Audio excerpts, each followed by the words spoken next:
안녕하십니까. 신약개론 11번째 강의를 시작하겠습니다. 大家好，今天是新约概论的第11讲。 지난 시간에 이어서 바울의 생애를 계속 살펴보도록 하겠습니다. 我们继续上一讲的内容是有关保罗的生平。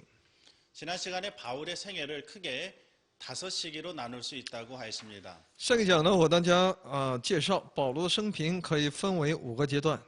그래서 지난 시간에는 그 처음 두 시기인 바울의 회심 전 바울과 회심기의 바울에 대하여서 생각해 보았습니다.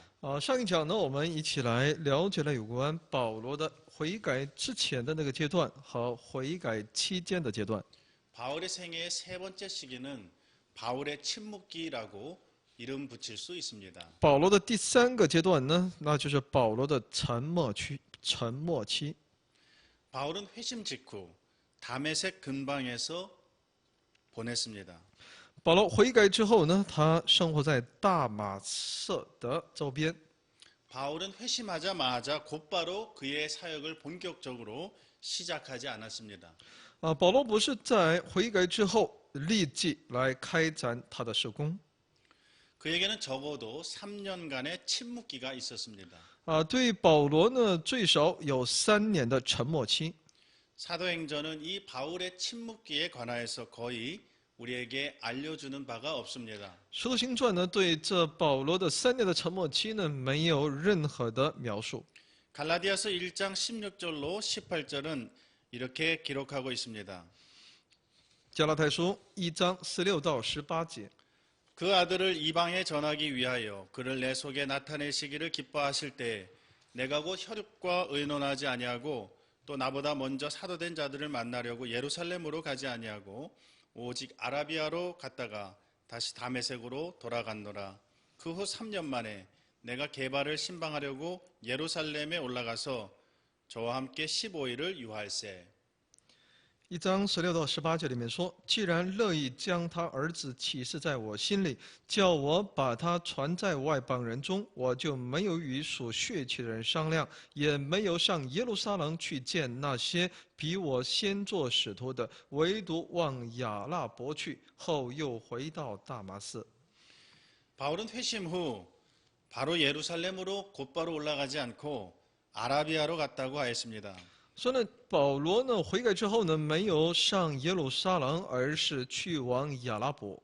아라비아 강강에서 정확히 얼마나 머물렀는지는 알 수 없으나 적어도 3년은 넘지 않았다는 것을 알 수 있습니다. 我们虽然不晓得他在亚拉伯旷野待了多长时间，但我们接着18节也能够看到，最起码他没有超过3年。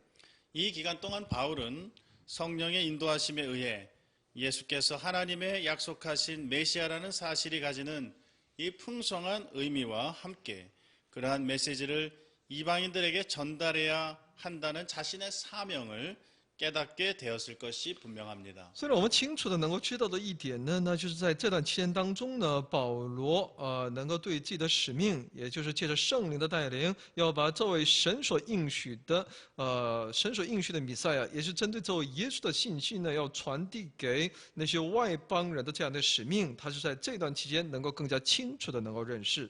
그래서 아마도 바울은 이 아라비아에서 본격적인 선교 활동을 시작했다기보다는 그리스도와 깊이 교제하고 그에게서 직접 계시를 받는 일을 주로 하였을 것으로 생각됩니다. 所以我们认为保罗在其亚拉伯的亚拉伯的期间呢，他不是直接从事宣教活动，而是在这里直接与这位主交通，从主那里领受那启示。 물론 그는 거기에서 자신의 사역을 놓고 간절히 기도하였을 것입니다. 当然，他在这段期间当中呢，针对自己的事工，肯定在神面前有迫切的祷告。 모든 복음 일꾼들에게 있어서 이와 같이 침묵기는 매우 중요하다고 생각됩니다. 所以呢，针对所有的那些传道人来说，为了福音，真的每个人也都需要那一段的沉默期。 본격적으로 복음을 위하여 일하기 전에 그리스도를 만나고 깊이 교제하고 또 자기 자신을 준비하는 복음의 일꾼으로 잘 준비되는 이러한 일이 우리에게 먼저 반드시 있어야 될 것을 간접적으로 우리가 교훈받습니다. 从间接的我们得到这样的教训啊，为主而工作的我们这些参与事工的人呢，我们也真的需要有腾出这么一段时间，能够与主建立更亲密的这样的关系，从主那里学到更多，来预备我们的工作。 바울은 부활하신 주님을 보았고 그의 음성을 들었습니다. 保罗呢，他看见了这位复活的主，也听到了他的声音。 바울은 예수 그리스도의 계시를 받았다고 하였고 이것은 곧 바울의 복음의 원천이 되었습니다. 保罗说，他领受了耶稣基督的启示，这启示也就成为保罗事工的源泉。 그래서 바울은 자신이 사람에게서 배우지 않고 예수 그리스도의 계시를 직접 받은 자라는 사실을 늘 강조하였습니다. 所以他不断地强调自己不是从人那里领受的，而是从基督耶稣基督那里基督的启示而领受的。 고린도전서 11장 23절에도 내가 너희에게 전한 것은 주께 받은 것이니라고 하였습니다. 哥林多前书11章23节也在告诉我们，他所传的那就是从主那里，我所传的是从主那里所领受的。 갈라디아서 1장 1절에서도 사도 바울은 자기 자신을 소개하면서 이렇게 말합니다. 사람들에게서 난 것도 아니요 사람으로 말미암은 것도 아니요 오직 예수 그리스도와 및 죽은 자 가운데에서 그리스도를 살리신 하나님 아버지로 말미암아 사도된 바울은 加拉太书1章1节里面说呢，他做使徒，是不是由于人，也不是借着人，乃是借着耶稣基督与叫他从死里复活的父神。 또 갈라디아서 1장 12절에도 내가 사람에게서 받은 것도 아니요 배운 것도 아니요 오직 예수 그리스도의 계시로 말미암은 것이라라고 하였습니다. 加拉太书1章12节里面说呢，因为我不是从人领受的，也不是人教导我的，乃是从耶稣基督启示来的。 믿는 그리스도인들을 잡으러 다메섹에 살기가 등등하여 내려갔던 바울은 아라비아 광야를 거쳐서 이번에는 복음을 증거하기 위해 다메섹으로 다시 돌아왔습니다. 那么说，为了抓捕那些信基督的那些基督徒，他杀气腾腾的曾经去往大马色的这个保罗呢，他却在经历了亚拉伯旷野之后呢，他这一次呢是为了传递福音，为福音做见证，他回到了大马色。 아라비아와 다메섹에 머물던 바울은 회심 이후 처음으로 예루살렘을 찾았습니다.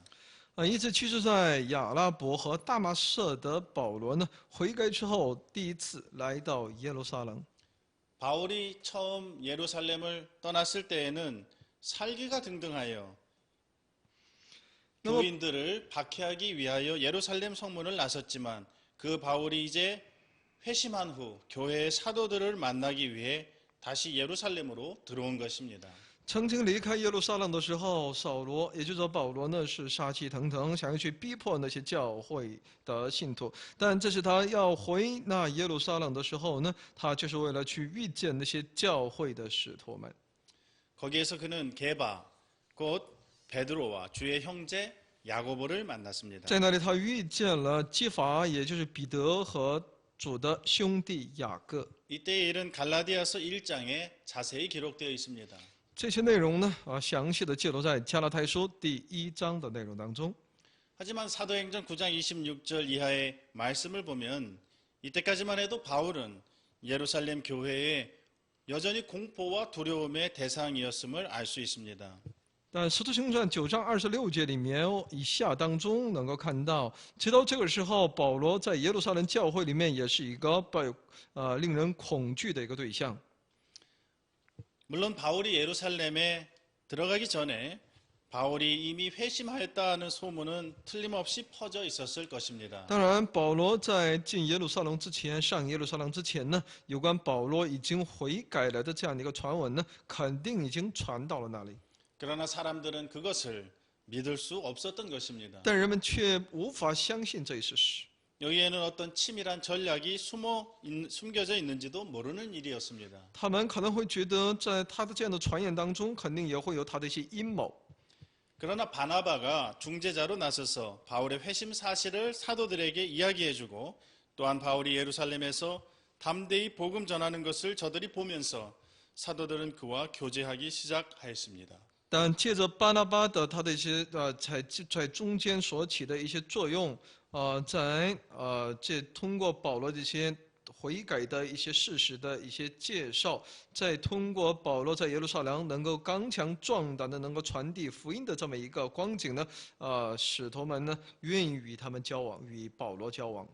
바나바는 그러한 중재를 하기에 적당한 사람이었습니다. 巴拿巴呢，就是一个最适合做中间人的这么一个人。 바나바는 초기 예루살렘 교회에 아낌없이 재산을 헌납한 사람이었습니다. 巴拿巴呢，在教会初期呢，他向耶路撒冷教会捐下了自己的所有的财产。 그는 남을 위로하고 권면하는 일을 잘했기 때문에 사도들이 그에게 원래 이름인 요셉 외에 바나바라고 하는 별명을 붙여준 것입니다. 因为他呢，平时呢，也善于去安慰别人、劝勉别人，所以呢，使徒们给他起名叫巴拿巴，因为他原先的名字叫约瑟的。 바나바는 번역하면 위로와 격려의 사람이라는 말입니다. 巴拿巴我们要翻译的话呢，他的意思呢就是劝慰者的意思。 바울은 이 첫 예루살렘 방문 시기에 15일간 예루살렘에 유하였다고 기록되어 있습니다. 保罗在这第一次的访问耶路撒冷的这一事件当中呢，他在耶路撒冷居住了15天。 베드로가 바울을 회심시킨 것은 아니지만 베드로는 이러한 시기에 예루살렘에서 예수의 사역과 가르침에 대하여 많은 증언들을 해주었을 것이고 바울 역시 베드로의 이러한 증언에 많은 관심을 가지고 많은 것을 배웠을 것입니다.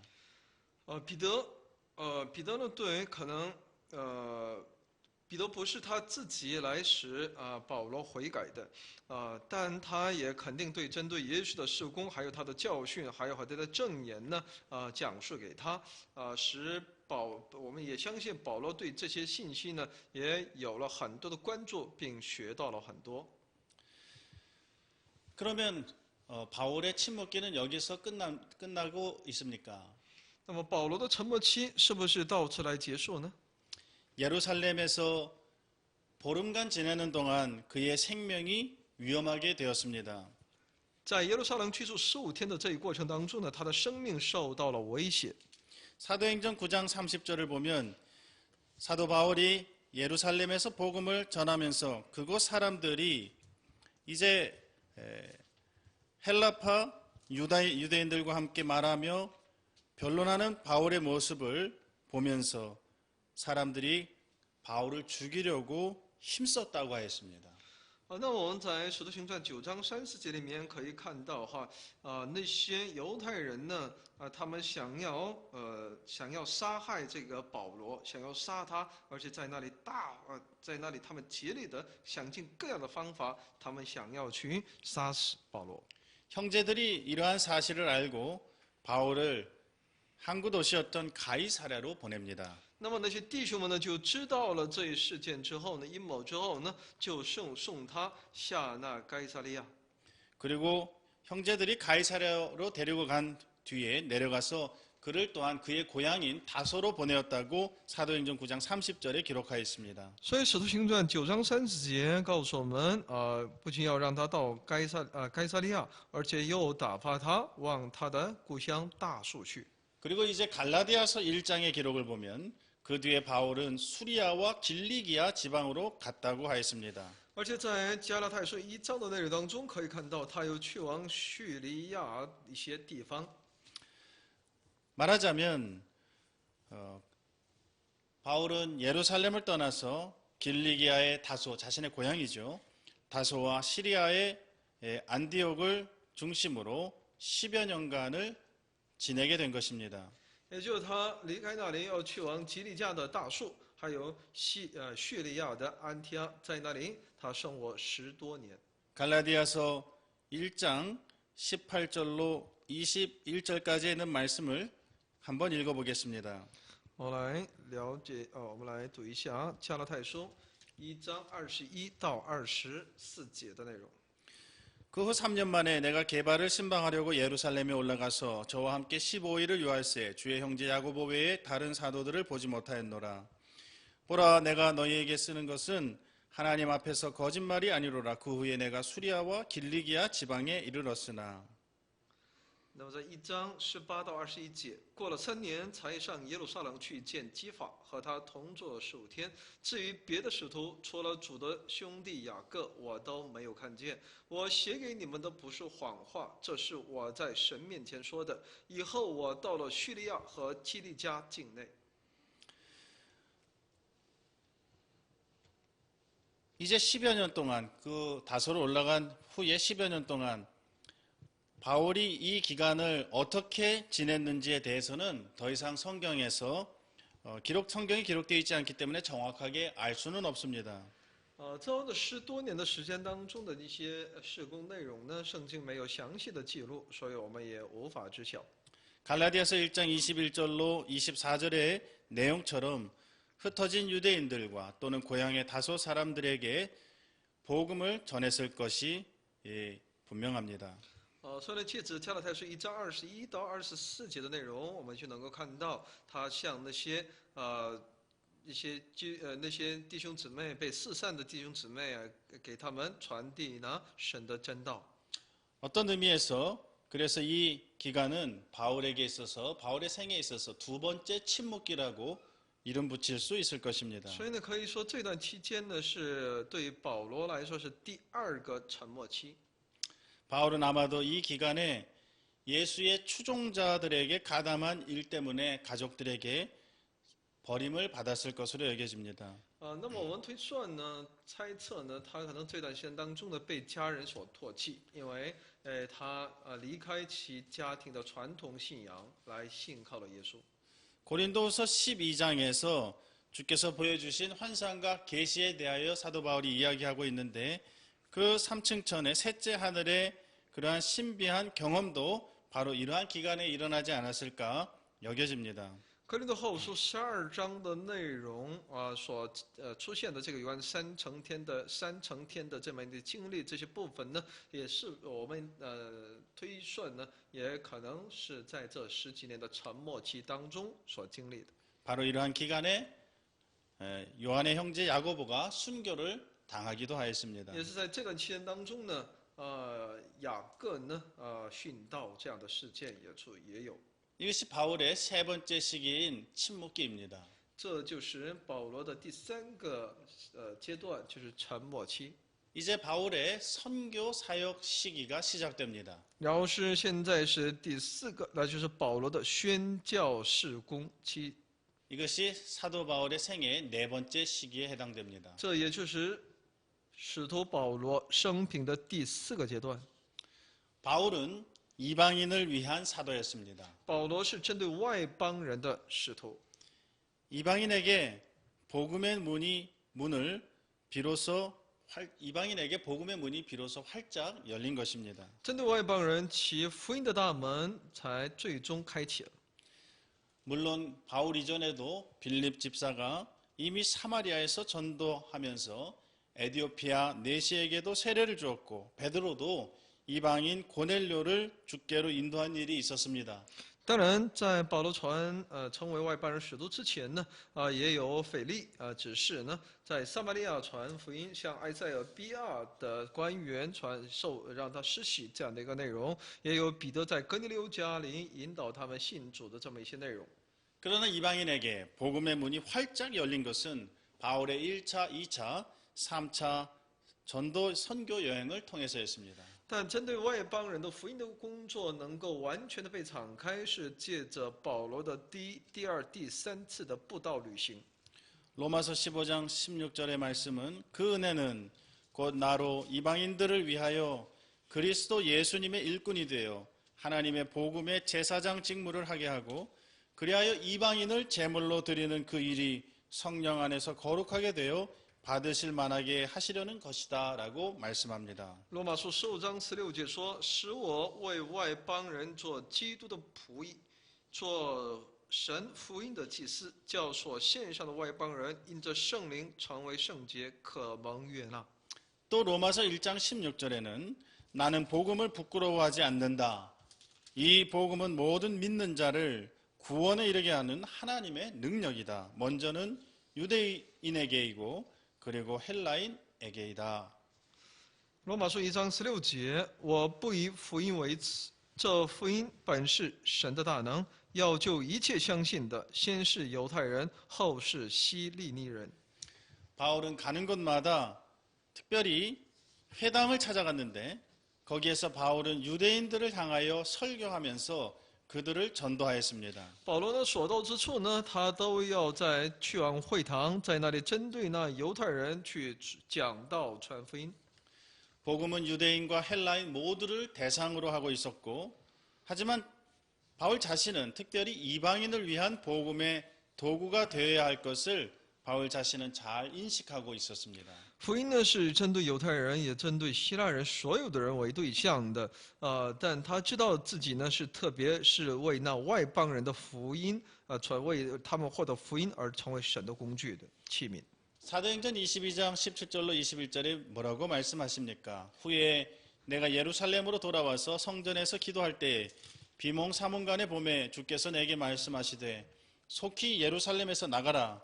저희는 네가 내게 대하여 증거하는 말을 듣지 아니하리라 하시거늘 내가 말하기를 주여 내가 주 믿는 사람들을 가두고 또 각 회당에서 때리고 주의 증인 스데반의 피를 흘릴 적에 내가 곁에 서서 찬성하고 그 죽이는 사람들의 옷을 지킨 줄 저희도 아나이다.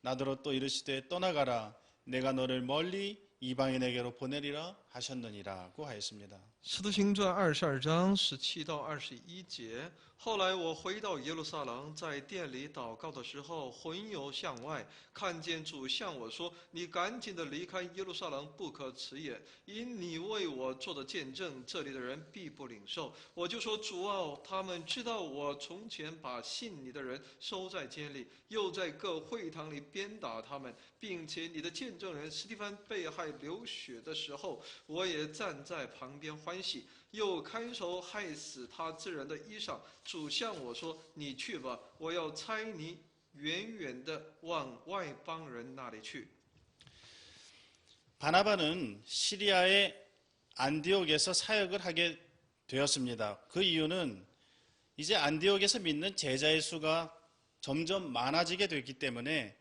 바나바는 다소에 있던 바울에게 찾아가서 도움을 청하였습니다. 巴拿巴呢，他的事工是在叙利亚的安提阿，当安提阿的这些信主的人越来越多的时候呢，巴拿巴就来到大树来邀请保罗能够帮助他。 그래서 안디옥에서 1년을 바나바와 바울이 함께 동역한 뒤에 이제 두 번째로 예루살렘에 방문한 일이 사도행전에 기록되어 있습니다. 所以《使徒行传》记录着他们俩一起有1年的时间在安提阿服侍，并第2次上耶路撒冷访问的这么一个内容。 사도행전 11장 25절, 26절에 보면 바나바가 사울을 찾으러 다소에 가서 만남에 안디옥에 데리고 와서 둘이 교회에 1년간 모여 있어 큰 무리를 가르쳤고 제자들이 안디옥에서 비로소 그리스도인이라 일컬음을 받게 되었더라고 하였습니다. 在《使徒行传》11章25到26节里面说，他又往大树去找扫罗，找着了，就带他在到安提阿去。他们只有1年的功夫，和教会一同聚集，教训了许多人。门徒称为基督徒，是从安提阿起手。 그렇게 1년 동안 열심히 안디옥 교회에서 동역하고 있던 바울과 바나바는 예루살렘 교회에 글라우디오 때에 흉년이 들었다는 소식을 듣고 형제들이 힘을 합하여서 구제 헌금을 마련하여서 부조를 보내기로 작정하고 이를 실행하여 바나바와 사울의 손으로 장로들에게 보내었기 때문에 이 기회에 사도 바울은 회심한 이후에 두 번째로 예루살렘에 방문하게 된 것입니다. 所以呢，巴拿巴和保罗呢，他们在第2次访问耶路撒冷的时候呢，是因着那里有那些饥荒，所以呢，安提阿的教会呢，就来募捐，来把这些款项呢交给他们，让他们能够把它带到那耶路撒冷，来周济耶路撒冷教会的那些艰难。 바울이 두 번째 이 예루살렘 방문을 마치고 다시 안디옥으로 돌아왔을 때 바울은 안디옥 교회가 파송하는 선교사가 되어서 바나바와 마가와 함께 우리가 잘 알고 있는 1차 선교 여행을 이제 비로소 떠나게 됩니다. 保罗在结束第二次对耶路撒冷的访问之后，回到安提阿的时候呢，安提阿教会呢，就把他并巴拿巴还有马可呢一同差派，让他们去执行，也就进行第一次布道旅行。 이들이 제일 먼저 방문한 곳은 바나바의 고향이었던 구브로였습니다. 他们第一次所访问的地方那就是巴拿巴的他的故乡。 구브로는 큰 섬인데 이 섬에 바보라 하는 곳에서 바울이 처음으로 로마의 총독 서기오 바울에게 복음을 전하였다고 하였습니다. 那么他的故乡也就是姑布罗呢，是一个巴伯这个地方呢，就是这个岛屿是巴拿巴的故乡，在那里他们遇见了罗马的总督。 그들은 구브로를 지나서 밤빌리아를 지나 비시디아 안디옥, 이고니온과 갈라디아의 속주 루스드라와 더베까지 가서 복음을 전하였습니다. 他们从这里开始，一直到安提阿，还有加拉太的一些地方，还有卢斯德拉还有这些地方一直来传递上帝的福音。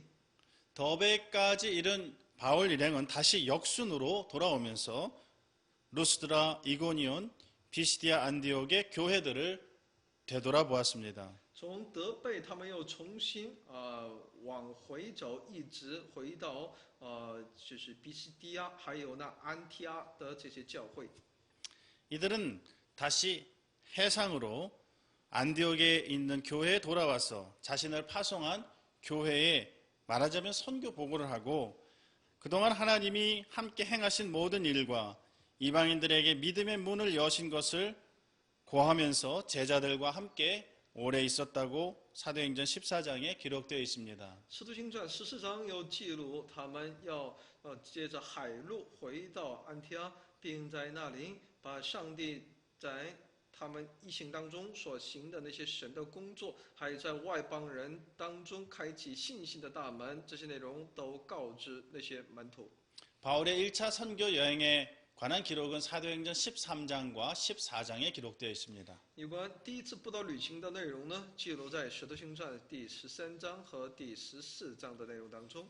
이방인들에게 복음이 확장되고 있다는 소식을 듣고 안디옥 교회가 기뻐한 것은 당연했습니다. 安提阿教会听到福音在外邦人当中不断的被扩散，安提阿教会感到非常的喜乐。 하지만 1차 선교 여행 후에 이방인에게 이제 본격적으로 복음을 전하기 시작한 직후 이방인 그리스도인들이 과연 유대교의 율법을 구약의 또는 율법을 지켜야 하는지의 문제를 놓고 서로 다툼과 변론이 일어났습니다. 但第一次布道旅行结束之后呢，也就是向这些外邦人全面展开传福音的工作的时候呢，却出现这么一个内容，也就是那些信主的外邦人，他们是否应当来遵守律法这问题，他们就出现了辩论。 그래서 안디옥 교회는 바울과 바나바와 및 다른 안디옥 교회 사람들을 예루살렘에 보내서 과연 교회의 공식적인 입장은 무엇인가 하는 것을 알아보기로 하였습니다. 因此呢，他们就把保罗和巴拿巴并安提阿教会的其他人员呢，把他们派到耶路撒冷教会，要争取听取耶路撒冷教会的一个公开的，也就是他的正式的一个立场。 이것이 소위 예루살렘 공유회로 알려진 그 회의가 소집된 배경이었습니다. 这也就是呢耶路撒冷公会所召集的这么一个背景。 약 주후 49년경 사도행전 15장에 기록된 대로 예루살렘 공유회가 열려서 거기에 사도들과 또 안디옥 교회로부터 온 제자들을 함께 모아놓고 과연 이방인들에게 복음을 전하면서 무엇까지 요구할 것인가 하는 문제를 놓고 논의하면서 이방인들에게 할례를 요구하지 말 것을 공식적으로 결의하였습니다. 所以在主后49年，在耶路撒冷会议，也在使徒行传15章当中所告诉我们的那种信息那就是在这次会议当中呢，来一起来研讨有关针对外邦人在给外邦人传福音的过程当中，到底应该向他们要求到哪一个度啊？最后呢，决定针对割礼呢，对外邦人的传福音当中，割礼是不在其要求的项当中。 사도행전 15장 30절에 이제 그러한 결의가 이루어진 이후 바울과 바나바 일행은 안디옥으로 가서 무리를 모은 후에 그 공식 편지를 전하여주고 읽고 그 위로한 말을 가지고 서로 기뻐하였다고 기록하고 있습니다. 那么在《使徒行传》15章30节以下说呢，他们既奉了差遣呢，就下那个安提阿去聚集众人，交付书信，把教会的决定告诉他们。众人念了呢，因为念了其心上安慰的话，就欢喜了。 예루살렘 공유회 이후에 바울은 3년간 2차 선교 여행을 떠났습니다. 在耶路撒冷会议之后呢，保罗呢，借着3年的时间呢，进行了第2次布道旅行。 이때 바울은 바나바와 마가와 동행하는 대신 실라와 함께 여행을 떠났습니다. 这次呢，保罗没有与巴拿巴和马可同行，而是与希拉同行。 바울의 2차 선교 여행은 사도행전 16장에서부터 18장까지 기록되어 있습니다. 使徒保罗的这个第2次布道旅行的内容呢，是记录在《使徒行传》16章到18章的内容。 사도 바울은 1차 선교 때에 자신들이 복음을 전했던 그 지역을 먼저 돌아보았습니다. 他首先呢来去巡视呢，在第1次布道旅行当中所巡视过的那些地方。 그리고 사도행전 16장 9절에 기록된 대로 성령이 아시아에서 말씀을 전하게 못하게 하셔서 부르기아와 갈라디아 북부 갈라디아로 올라갔습니다. 虽然在《使徒行传》16章9节里面所讲的因为圣灵不允许他到继续来让他在亚洲传福音所以呢，他要到那个往马其顿这一方向来去传递神的福音。 그는 그래서 북쪽의 비두니아와 소아시아의 에베소 쪽으로 가려고 하였지만 성령께서 이를 막으셔서 갈 수 없었던 것입니다.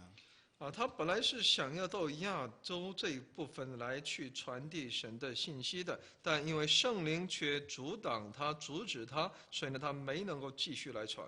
성령께서 어떻게 막으셨는지 그 방법에 대해서는 알 수 없지만 바울이 분명하게 알 수 있을 정도로 명확하게 막으셨다는 것은 분명합니다. 当然，圣灵是具体如何来阻止他，是我们所不知道的。但是呢，我们所知道的是，圣灵的确用他的方法来使保罗有了转向。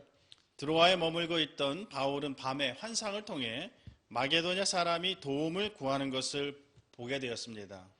那么他借着保罗呢，借着这个意象呢，他看到马其顿人呢站在那里求他让他能够住到马其顿来帮助他们。 밤에 환상이 바울에게 보이니 마게도냐 사람 하나가 서서 그에게 청하여 가로되 마게도냐로 건너와서 우리를 도우라 하거늘. 사도행전 16장 9절 말씀입니다. 在《使徒行传》16章9节里面说呢，在夜间有异象显于保罗，有一个马其顿人站着求他说：“请你过到马其顿来帮助我们。” 바울은 이것을 하나님의 부르심으로 받아들였습니다. 他把这个呢当作是神对他的呼召。 바울이 마게도냐 지방으로 떠나서 복음을 전하게 됨으로써 우리가 알고 있는 대로는 유럽 지역의 복음이 처음으로 전파되게 되었습니다. 因着这一事件呢，那我们可以知道，这个福音在欧洲呢第一次开始传递。 빌립보에 도착한 바울은 루디아를 순적히 만나서 루디아와 그 집에 복음을 전하고 그들을 구원하였습니다. 那么他就到达那里，然后并在那里遇见吕底亚，并让吕底亚能够信主归主。 귀신 들린 여인에게 귀신을 쫓아냄으로써 고소를 당하고 매를 맞고 감옥에 갇히는 일도 빌립보에서 겪었습니다. 在腓立比呢，他在那里因为去赶鬼，使妇人得释放等等的一些事工呢，他也被陷害，下到监里。 이때 바울과 실라가 옥에서 찬송하였을 때 터가 흔들리고 착고가 풀리는 일이 일어났습니다. 那么保罗、希拉呢，在狱中，当他们赞美这位上帝的时候呢，他们也经历了那神迹启示，他们的这个地大震动。 하지만 모든 것이 합력하여 선이 이루어지도록 하시는 하나님의 기이한 섭리로 거기에서도 빌립보 간수장과 그 가족이 구원을 받는 일이 있었습니다. 但我们知道，神在神那里万事都互相效力的。他们借着这一事件呢，那狱卒和他的一家人都得救了。 바울은 이어서 데살로니가와 베레아 그리고 아덴으로 가서 복음을 전하였습니다. 保罗继续向那帖撒罗尼迦、还有庇利亚、还有那雅典来传递福音。 바울이 아덴의 아레오바고에서 행한 연설은 유명합니다. 保罗在传福音的过程当中，在雅典所传讲的其讲道演说是非常著名的， 설교라고 해야 되겠습니다. 可以说是一种讲道。 그 다음 바울 일행은 고린도로 갔습니다. 然后他们的一行去往哥林多。 고린도는 상업의 중심지로 온갖 종류의 악덕의 온상지였습니다. 哥林多在当时是商业中心，是一切那些不好的还是一切邪恶的一种温床。 그는 이곳에서 18개월을 머물면서 고린도를 복음 사역의 전진 기지로 삼았습니다. 他在这里停留18个月，让哥林多成为福音事工的一个根据地。 고린도에서의 사역 이후 바울은 에베소를 거쳐 배편으로 다시 자신을 파송한 가이사랴를 거쳐서 안디옥으로 돌아갔습니다. 이것이 2차 선교 여행의 끝이 됩니다. 他在结束在哥林多的施工之后呢，他途经以弗所，他坐船重新回到该萨利亚，并从那里重新回到那安提阿，这就是第二次布道旅行。 여러분들이 지도를 펴놓고 보시면서 사도행전 16장부터 18장까지의 내용을 다시 한번 찬찬히 짚어보시면 많은 유익이 될 것입니다. 大家能够翻开那个地图，边看地图边了解《使徒行传》16章到18章的内容的话呢，对大家的益处会更多。 잠시 안디옥에 머문 뒤 바울은 곧바로 3차 선교 여행을 떠났습니다. 在安提阿停留一段之后呢，保罗又开始了第3次布道旅行。 이 세 번째 선교 여행은 1차, 2차 선교 여행 때처럼 선교적 성격의 여행만은 아니었습니다. 这次旅行呢，不像那以往的第一和第二次布道旅行那种只是宣教的这种一个焦点目的。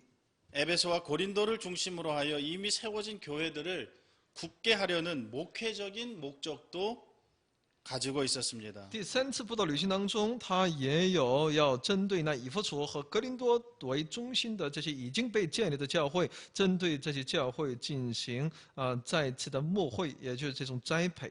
그래서 사도행전 18장 23절에 먼저 그는 갈라디아와 부르기아 땅을 차례로 다니며 모든 제자를 굳게 하였다고 했습니다. 1차 선교 여행의 선교지들이었습니다. 在《使徒行传》18章23节里面说，做了些日子，又离开那里，挨次经过加拉太和弗里加地方，兼顾众门徒。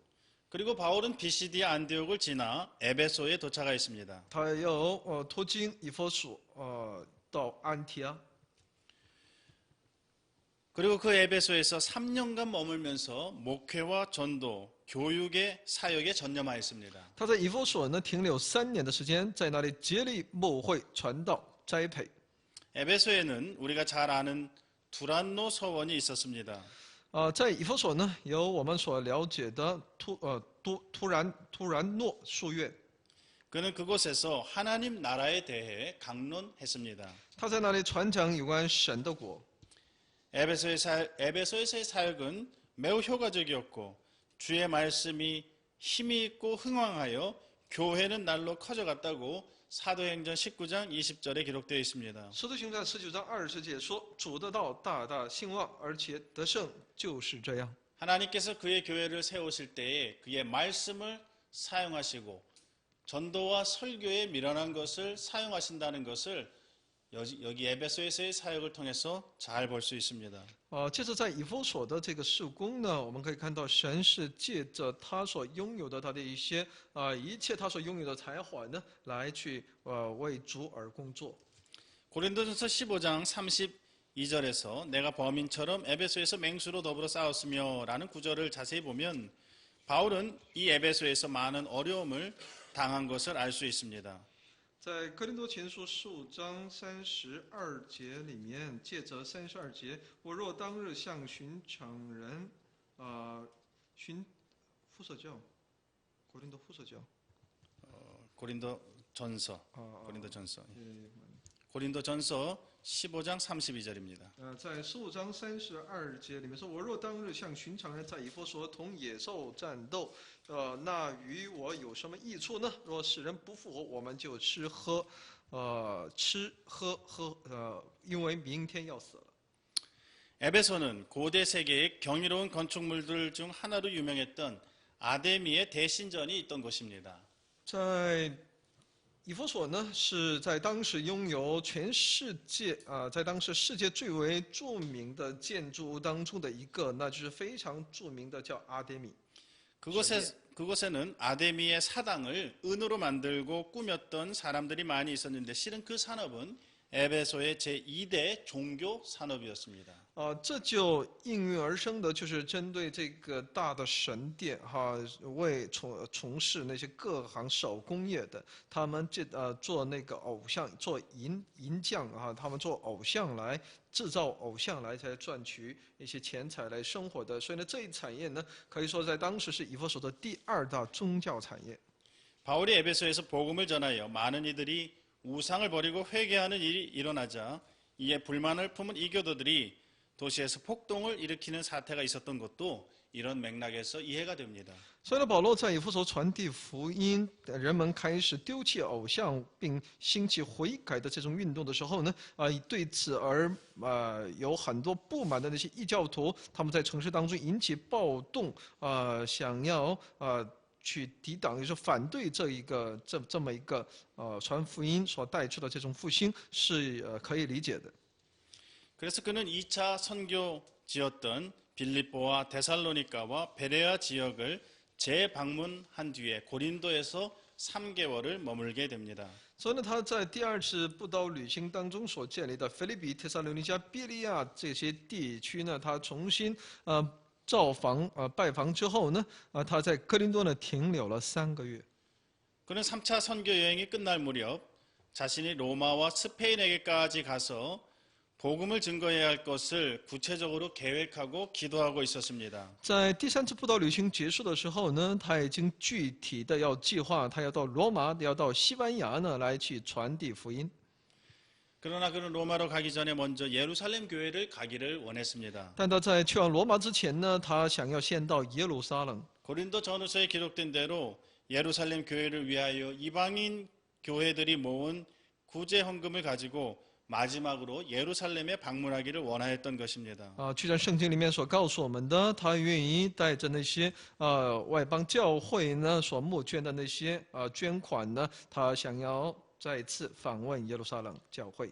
많은 사람들이 바울에게 예루살렘으로 올라가지 말라고 그를 만류하였습니다. 很多人都劝勉他想要阻止他再次去往耶路撒冷。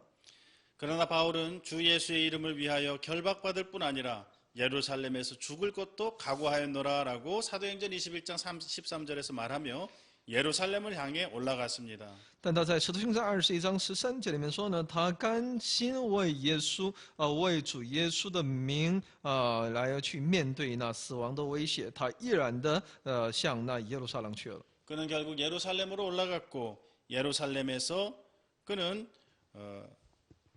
오순절을 지내기 위하여 올라온 유대인들과 소동이 일어나서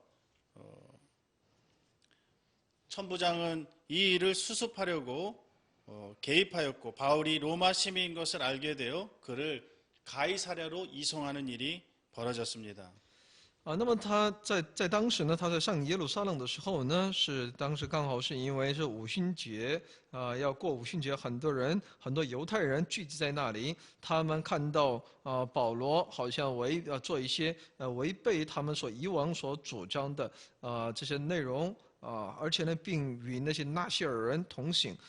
所以呢，他们就把这个事情告到那官府那么罗马的这个千夫长呢，他就想要为了那个来解决、赶紧处理这个问题呢，就想要把他抓，然后把他要用按法律来行使的时候呢，发现他是罗马的公民，那就把他移送到那个该撒那里。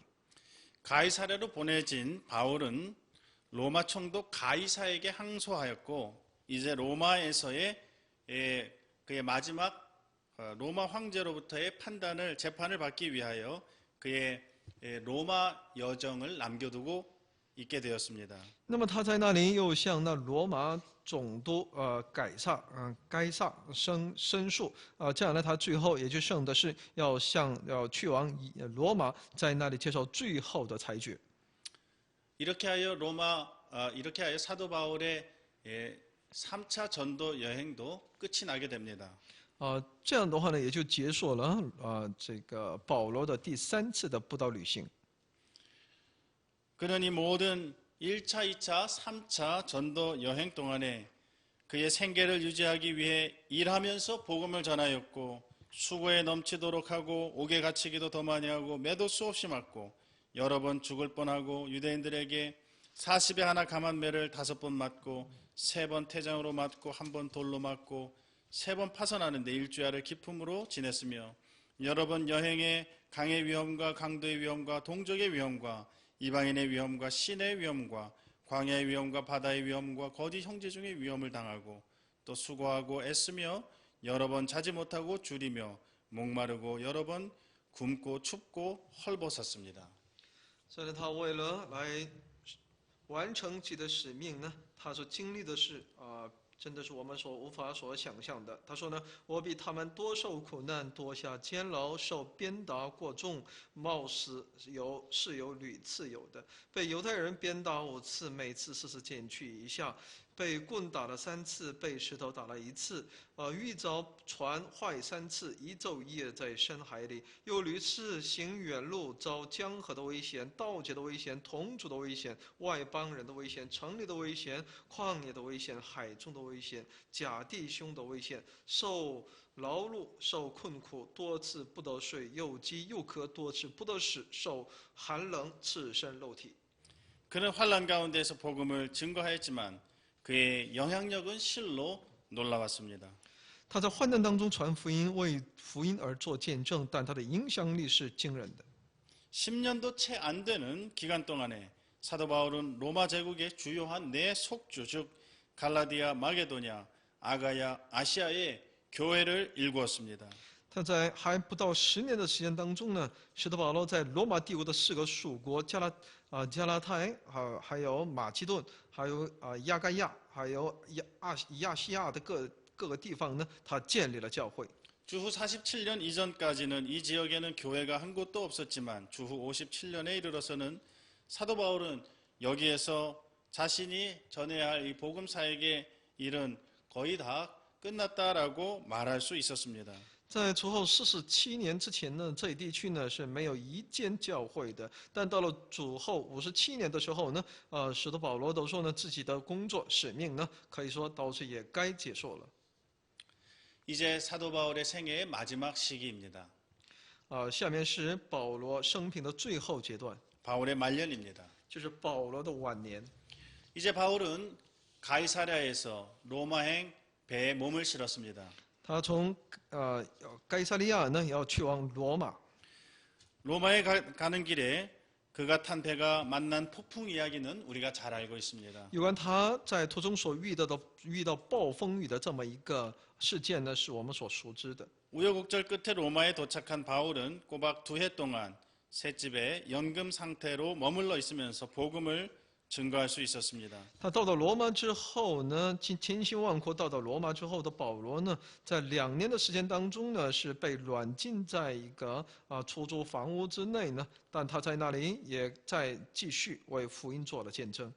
전통적으로 바울은 이 기간에 옥중서신 곧 에베소서, 빌립보서, 골로새서와 빌레몬서를 쓴 것으로 여겨집니다.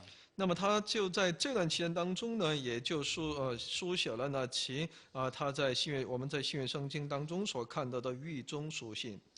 바울이 언제 어디에서 순교하였는지는 정확하게 알기는 어렵습니다.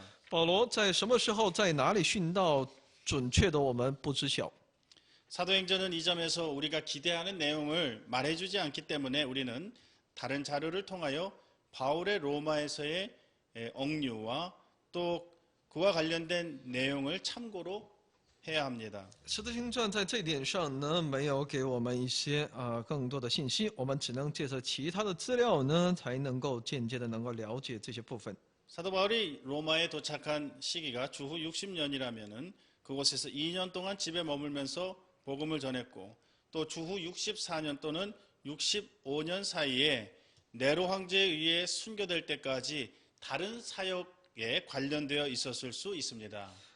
如果我们借着这些材料呢，那我们就推算呢，他到达罗马的时候是公元60年，然后在那里待了2年，被软禁，在那里一直在传福音所以呢，他的殉道这些部分呢，可能是在主后64年或者65年以后，是因着那尼禄皇帝可能在这段期尼禄皇帝执政的时候呢，可能是被殉道的。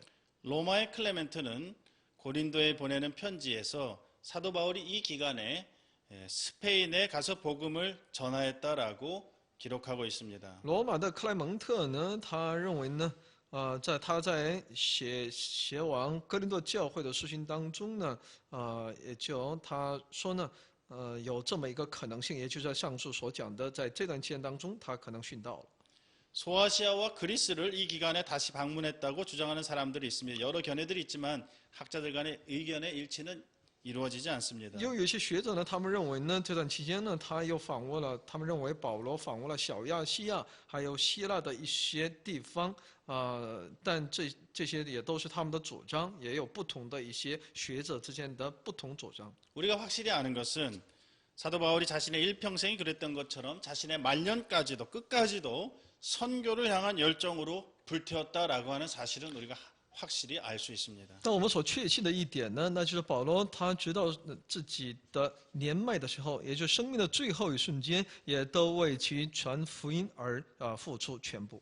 바울의 일생을 요약하자면 그는 그리스도 안에 있던 그리스도의 사도였다라고 말할 수 있습니다. 我们概括保罗的生平，那我们知道他是在基督里面的，是属乎基督的使徒。 그는 오직 그리스도만을 알기 원했고 그리스도만이 전파되기를 원하였습니다. 他唯有想要更多的认识这位基督，唯有想把这位基督传递。 그의 동기는 오직 위에 있었습니다.